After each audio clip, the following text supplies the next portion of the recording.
Hi everyone, this is Sugantha Priya, Assistant Professor, Department of Computer Science, Full Stack Web Development, Dr.S.S. Rajalakshmi College of Arts and Science. This presentation is about the topic eliciting requirements in software engineering. So here we will discuss this particular topic with the design thinking concept. So we discuss about the empathize stage. So the reason is eliciting requirement focus on understanding users, their need, their pain points and the current problem space. So which exactly aligns with the empathize stage of the design thinking.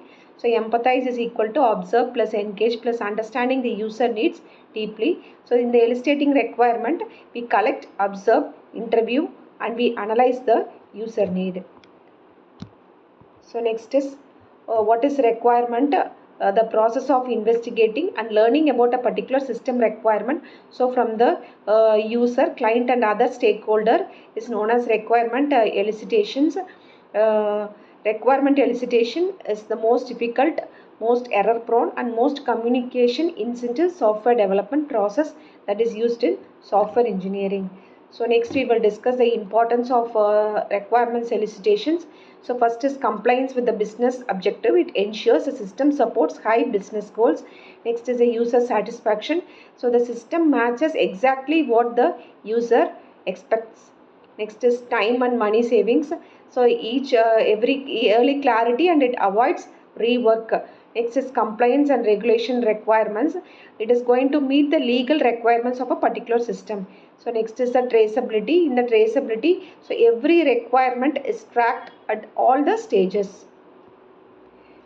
Next we will discuss about requirement elicitation registration activities. So this slide represents a domain knowledge, understanding the customer problem, interaction with the external systems, investigation of the user needs and defining the constraint. So in the domain knowledge, we are going to understand the industry, for example banking, healthcare, etc.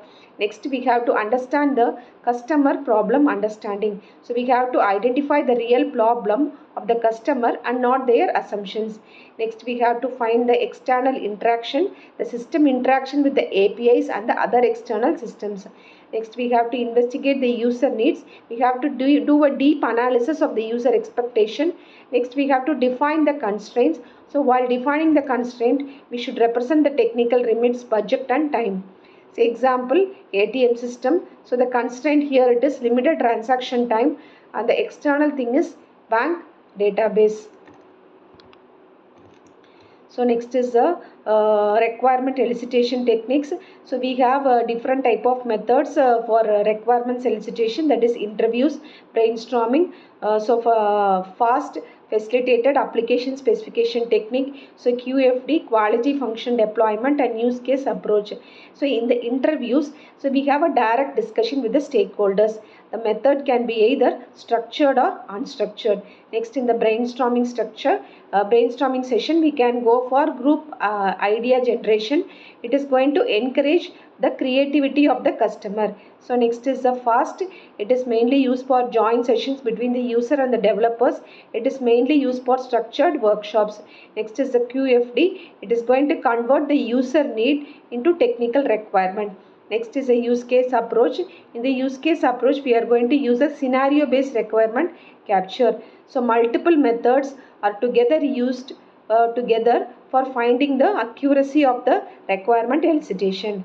Next is the steps of the requirement elicitation. So first we have to identify the stakeholders. We have to gather the requirement, prioritize the requirement and categorize the feasibility. First we have to identify the stakeholders. So that is a user, client and the manager. Next we have to gather requirement. So we have to collect information using different methods.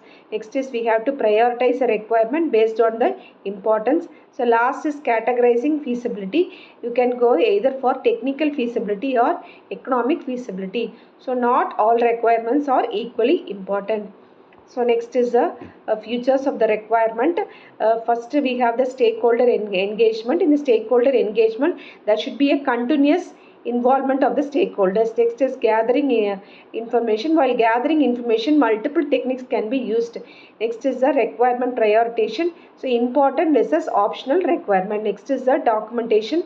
So in the documentation, we are going for proper recording of all the requirement that is being gathered. Next is the iterative process. So it is a repeated refinement process that happens throughout the requirement process. Next is the communication. So the communication is mainly used for clear understanding. So next is flexibility. It is adaptable to changes. Next is the advantages. The main advantages are clear requirements, improves communication, good quality software, so avoid misunderstanding, risk identification, accurate planning and user confidence. Next is the disadvantages. So the disadvantages, it is time consuming, requires skills, so affected by changing requirements, external factors, lack of stakeholder commitment, inaccurate requirements and increased costs. So this slide gives a complete overview of the topic. So like definition, design thinking, importance, activities, futures, advantages and disadvantages. Thank you.